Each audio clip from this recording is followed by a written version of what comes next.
Bonjour à toutes et tous, bienvenue sur cette nouvelle émission Unlocked, l'émission qui vise à vous présenter une entreprise afin de mieux vous y projeter avant de l'intégrer. Aujourd'hui, j'ai le plaisir de recevoir Hortense Gaudin, coordinatrice du plan Climat Île-de-France chez BPI France. Bonjour Hortense. Bonjour Léa, bonjour à tous. Mais également Emmanuel Schneider, responsable de la coordination du plan Climat chez BPI France également. Bonjour Emmanuel. Bonjour Léa, bonjour à tous. Merci d'être avec nous aujourd'hui pour nous parler du rôle essentiel que joue BPI France en faveur du climat. Mais avant toute chose, je te laisse la parole Hortense pour l'incontournable Pitch Me That.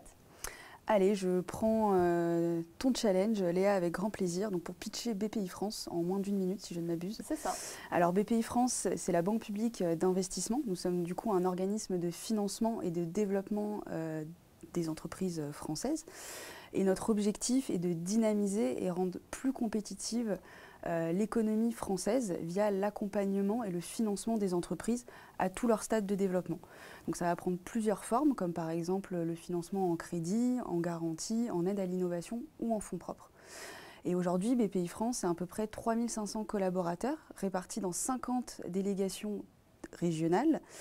C'est 80 000 entreprises accompagnées, donc 80% des licornes françaises et 50 milliards d'euros injectés dans l'économie française en 2021.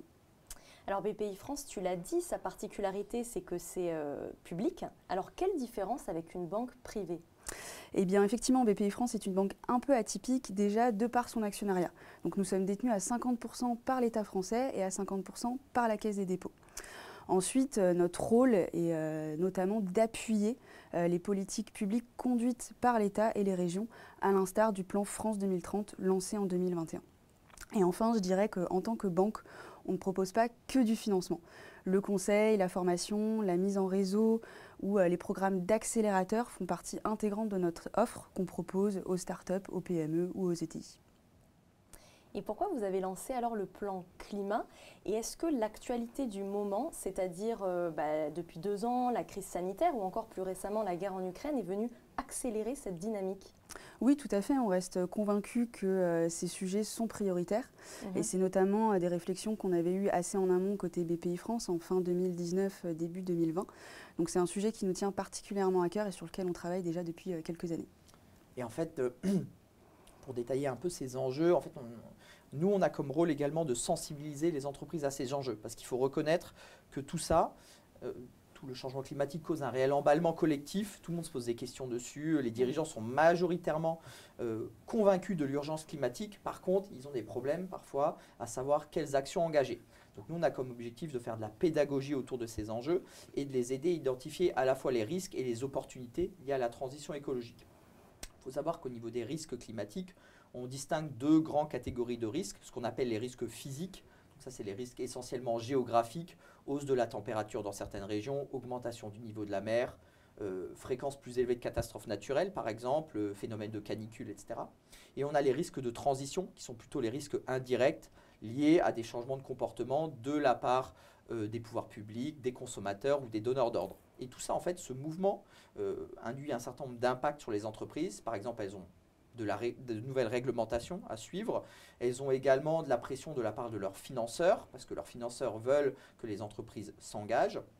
On a également des attentes de la part des grands groupes qui vont demander à leurs fournisseurs justement de réduire leur impact sur l'environnement. On a des grands groupes qui ont commencé à annoncer des objectifs de réduction dits de leur scope 3, c'est-à-dire des émissions de leurs fournisseurs notamment.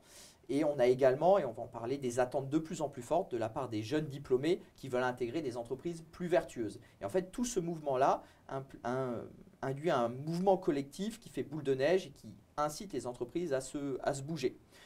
Et bien entendu que comme les facteurs environnementaux deviendront des déterminants décisifs pour les entreprises, et celles qui auront de l'avance petit à petit vont être plus compétitives, plus attractives, vont avoir des meilleures conditions de financement et donc in fine seront un peu les gagnants de la transition. Et donc nous, notre objectif, c'est de faire en sorte que l'économie française bouge au bon rythme pour que du coup, la France demain devienne plus compétitive et en avance sur ces sujets. Oui, finalement, c'est s'adapter ou mourir. Ça, c'est une certitude. Et alors, quels sont les grands axes de ce plan climat et à qui s'adresse-t-il? Alors, nous, on a 2 grands piliers sur notre plan climat, pour faire simple. Premièrement, on veut mettre en transition l'intégralité des entreprises françaises. Donc ça veut dire dans tous les secteurs, et on va en parler plus en détail juste après, si vous le souhaitez, on essaye de faire de la pédagogie et de leur proposer les bons dispositifs. Et à côté de ça, notre autre objectif, c'est de faire émerger et de soutenir les champions de la transition écologique. Donc là, des entreprises qui se développent dans des nouveaux secteurs. On parle récemment de l'hydrogène, des nouvelles solutions de mobilité, de la chimie verte, etc. Et donc là, on veut aider les pure players de la transition à émerger pour vraiment qu'on ait des champions tricolores qui puissent être les leaders de ces nouveaux marchés. Et en interne, du coup, comment cette implication pour le climat se traduit-elle alors ? En interne, côté BPI France. C'est ça. Alors effectivement, là, j'ai parlé rapidement de nos grands enjeux et des dispositifs qu'on veut, enfin, de la philosophie qui nous anime, mais également, bien entendu, un des enjeux, et nos collaborateurs le demandent, et c'est tout à fait normal, et c'est une question de cohérence, on doit aussi s'appliquer à nous-mêmes ce qu'on prône en externe. Et donc effectivement, on a un plan complet d'exemplarité interne qui comporte de nombreux volets. Par exemple, le premier, en termes de sensibilisation, on déploie massivement la fresque du climat en interne. À fin 2021, on l'avait fait auprès de 25% de nos salariés et on veut toucher près de 75% des salariés d'ici fin 2022. Et donc ça, c'est un mouvement collectif global pour que tous les salariés de BPI France soient sensibilisés à l'urgence climatique. Ils le sont souvent déjà, mais on essaye d'aller un cran plus loin. À côté de ça, on a également structuré un grand plan d'action qui va toucher notre politique de déplacement professionnel, notre politique d'achat, notre politique d'événements, notre politique de gestion des déchets. Et donc là, on s'est donné des objectifs précis à 2025 pour baisser nos émissions de gaz à effet de serre, mais aussi pour atténuer notre impact environnemental. Et donc tout ce plan-là, globalement, fait qu'on veuille aussi s'appliquer à nous-mêmes ce qu'on prône en externe. Alors, il faut rester humble, on en est souvent en démarche, on a plein de choses à faire parce que connaître les gaz à effet de serre de ses fournisseurs, c'est compliqué. Mettre en place une politique de zéro plastique à usage unique en entreprise, c'est compliqué quand on a des gobelets partout, etc. Isoler tous nos bâtiments, c'est compliqué. Et les entreprises le voient et nous aussi. C'est difficile, mais c'est pour ça qu'il faut s'en emparer dès maintenant et s'engager. Mais alors pourquoi c'est difficile de les engager, ces collaborateurs? Et du coup, qu'est-ce que vous allez faire alors pour réellement réussir à tous les embarquer dans les années à venir?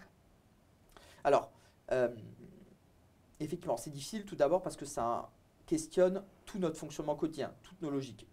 Ça va être le plus simple par exemple, Hortense parlait de nos implantations territoriales, et revoir la manière dont on interagit avec ses clients, dont on se déplace, dont on organise ses rendez-vous, etc. C'est compliqué parce que ça implique de tout revoir progressivement. Mais on a aussi des mouvements pour fédérer collectivement, comme par exemple la démarche d'amélioration verte en Ile-de-France qui contribue à fédérer les salariés autour de ces enjeux. En dire un mot. Oui, tout à fait. C'est vrai que l'un des facteurs clés de succès d'une transition énergétique et écologique réussie, c'est l'embarquement des équipes. Donc c'est vrai que c'est essentiel d'aller mobiliser les collaborateurs d'une entreprise, que ce soit BPI France ou une autre entreprise par ailleurs, autour des enjeux climatiques et surtout les rendre actifs. Et du coup, en fin d'année 2019, j'ai co-créé une initiative interne à BPI France qui s'appelle effectivement la DAV pour la démarche d'amélioration verte. Et concrètement, notre objectif, c'est verdir le quotidien des collaborateurs de BPI France dans une logique respectueuse de l'environnement.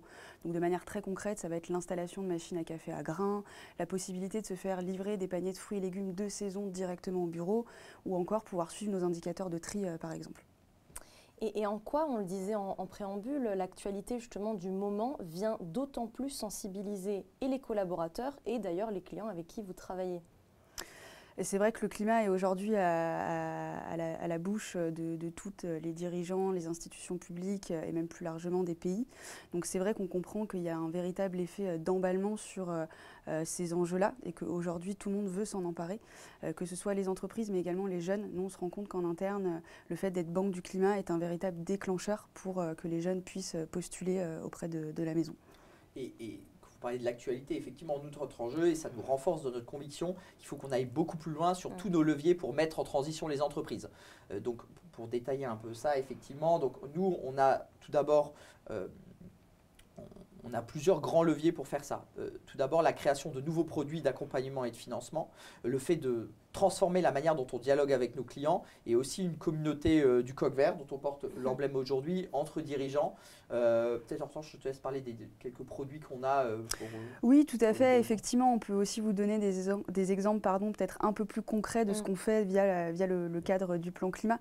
Donc typiquement, on a un dispositif de prêt vert qui nous permet d'aller financer en fait les programmes d'investissement qui permettent de limiter l'empreinte carbone d'une entreprise. Donc ça va être par exemple la création d'un data center moins énergivore, ou ça va être le renouvellement de flottes avec des véhicules moins émetteurs de CO2. Peut-être un peu d'hydrogène dedans.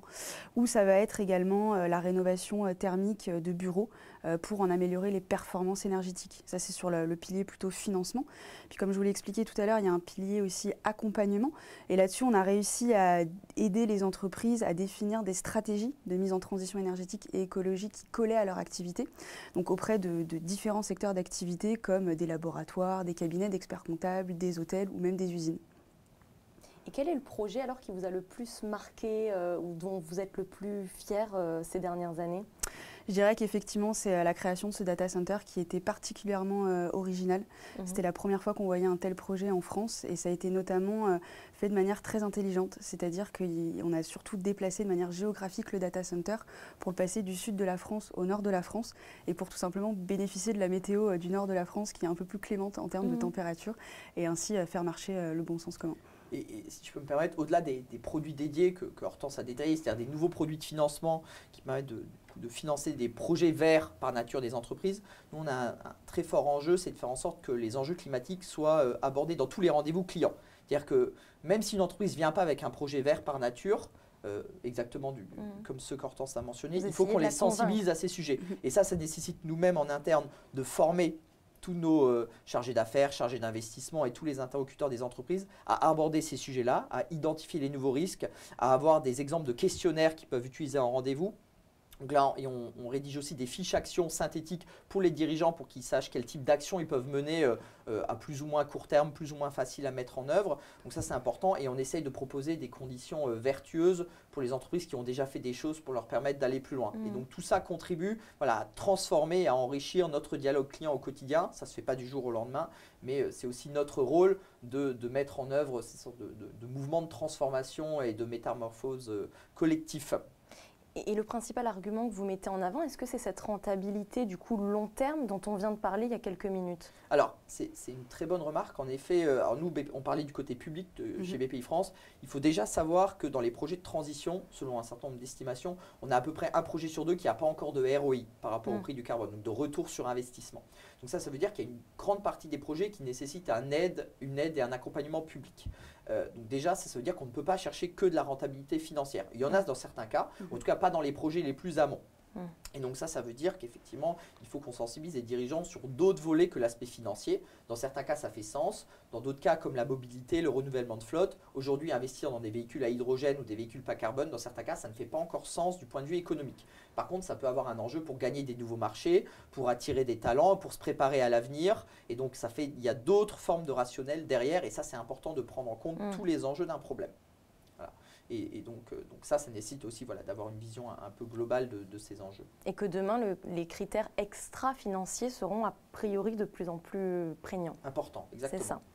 Alors maintenant, du côté des jeunes, vous avez lancé donc en 2018 le VTE Vert, qui est un équivalent de VIE adapté.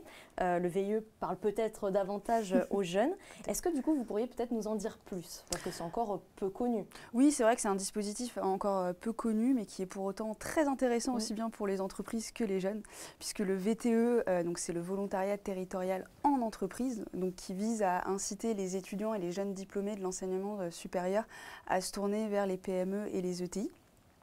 Donc le VTE vert vise notamment à remettre au centre les enjeux de transition énergétique et écologique, puisque comme on l'a exprimé à travers ce début d'échange, on est quand même dans un contexte de transformation des PME et des ETI françaises, et ce pour construire en fait un modèle économique, une économie aussi plus résiliente, une société plus résiliente. Et la qualification verte de ce VTE est surtout liée aux missions qui sont confiées à l'étudiant ou aux jeunes diplômés, puisqu'elles doivent être directement en lien avec des thématiques environnementales et toucher au cœur d'activité de l'entreprise. Alors comment ça se passe? C'est lui qui propose ses missions ou il va répondre à des missions au sein des PME, justement, TPE, etc. Oui, tout à fait. Donc on a une plateforme, un site internet dédié, où tout simplement les entreprises peuvent déposer leurs offres de VTE vert. Donc c'est elles qui vont créer la fiche de poste avec les missions effectivement qui les concernent, qui vont peut-être notamment découler d'un plan d'action défini avec un cabinet de conseil ou un diagnostic proposé par BPI France par exemple. Et partant de là, le jeune pourra postuler à l'offre directement sur le site et puis essayer de décrocher cette denrée rare qu'est le VTE vert. Alors c'est quoi, 1 année, 2 années? C'est quoi les durées? C'est variable? Ça peut être jusqu'à 12 mois maximum, avec des formats d'alternance pour les étudiants par exemple, ou à 100% de temps plein pour les jeunes diplômés du secteur. Et l'entreprise peut bénéficier jusqu'à 12 000 € de subventions dans le cadre du VTE vert. Ça peut être un excellent, effectivement, pied à l'étrier. Exactement. Quant à vous maintenant, vous parlez de ces sujets avec beaucoup de passion. Alors qu'est-ce qui a fait qu'à titre personnel, vous vous êtes emparé du sujet et depuis combien de temps ça vous tient à cœur? Oui, je peux commencer. Alors moi, je dirais que j'ai eu une prise de conscience en 2 étapes. Première étape, en 2019, dans le cadre de BPI France, j'ai eu la chance de participer à des ateliers de réflexion autour des enjeux climatiques et qui étaient notamment organisés par une entreprise qui s'appelle Atelier Éco-Frugal. Et l'objectif, c'était de se regrouper à travers différents collaborateurs de BPI France pour trouver des solutions écologiques et économiques à des thématiques spécifiques comme l'alimentation et le transport, aussi bien sur une partie personnelle que professionnelle. On est ressorti de ces ateliers avec des dizaines et des dizaines d'idées à mettre en place en interne. Et là, j'ai vraiment pris conscience du champ d'action possible qui s'offrait à nous sur les enjeux climatiques. Et puis, deuxième étape, ça a été en 2020, quand je suis sortie de ma première fresque du climat qui est animée par l'association qui porte le même nom. Et là, ça a été une véritable claque pour moi et j'ai pris conscience de l'urgence climatique. Donc le champ d'action est immense, mais par contre, il faut passer en action dès aujourd'hui, dès maintenant. Oui, une urgence qui a été renforcée par le dernier rapport du GIEC qui a annoncé la mort précoce de 3,5 milliards de personnes dans le monde. Je ne sais pas si vous en avez pris connaissance récemment, mais effectivement, il y a une réelle urgence. Et toi, Emmanuel, du coup, moi, c'est aussi relativement récent, il y a à peu près 2 ans. Moi, je suis entré sur les questions climatiques d'une manière un peu particulière, puisqu'en fait, moi, j'ai eu la conviction assez tôt, enfin, pas tout seul, chez BPI France, dans un certain nombre de groupes de travail aussi, qu'en fait, la transition écologique était, comme on l'a dit précédemment, un enjeu déterminant de souveraineté et de compétitivité pour les entreprises. Parce qu'en fait, comme on l'a dit juste avant, si on veut créer de l'emploi de manière durable dans nos territoires, faire en sorte que les entreprises puissent se développer de manière harmonieuse, durable à nouveau, et notamment dans des nouveaux marchés qui arrivent, il faut qu'en fait qu'on s'y prépare. Et donc, en fait, pour moi, c'est un déterminant extrêmement décisif si on veut créer une économie résiliente dans les prochaines années, justement, pour faire en sorte que lorsqu'on crée des nouvelles usines, c'est le cas aujourd'hui, Hortense mentionnait le plan France 2030, que ces usines-là soient vertueuses par nature, c'est-à-dire qu'on fait attention dès le départ à l'impact qu'on a sur l'environnement pour justement préparer le développement économique de demain. Et donc, fort de ces convictions-là, j'ai souhaité m'impliquer sur les enjeux de plan climat parce que je pense que les enjeux climatiques sont des déterminants décisifs demain pour la compétitivité des entreprises françaises. Et qu'une fois qu'on commence à s'intéresser à ces sujets-là, bien entendu, que quand on cherche à aligner ses convictions, entre guillemets, dans le monde professionnel et privé, on cherche aussi soi-même à avoir une forme de, je ne vais pas dire d'exemplarité, puisqu'il faut aborder tout ça avec humilité, mais il faut essayer de mettre en adéquation ce qu'on fait, ce qu'on vit et ce à quoi on croit. Donc ça veut dire essayer effectivement de diminuer sa consommation de viande, de prendre des transports, prendre des transports moins polluants, etc. Et ça vient après petit à petit, pas à pas.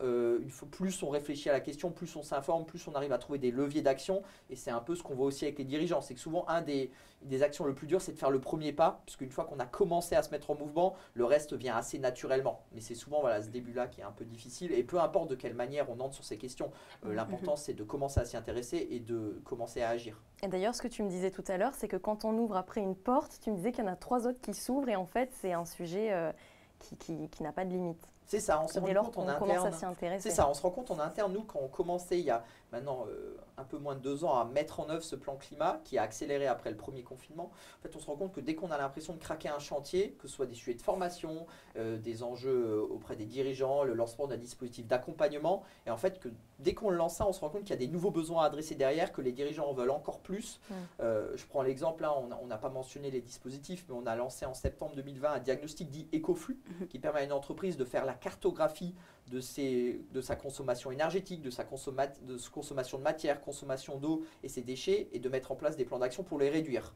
Donc on a lancé ce dispositif avec l'ADEME, il a eu un succès qui a dépassé largement nos attentes, et donc après on s'est rendu compte qu'il a fallu lancer d'autres diagnostics dits décarbonation, faire un bilan carbone et un plan de réduction de ces gaz à effet de serre, puis ensuite un plan d'efficacité, un diagnostic sur la performance énergétique de ces bâtiments. Et donc voilà, dès qu'on lance un dispositif, vu son succès et vu ce qu'on constate depuis 2 ans, en fait on a envie d'en lancer d'autres. Et tout ce mouvement collectif en fait est extrêmement positif, puisque du coup ça nous permet petit à petit de créer un réel effet d'entraînement, pas seulement seul, avec les dirigeants qu'on accompagne, avec nos partenaires comme l'ADEME et petit à petit avec toute l'économie française.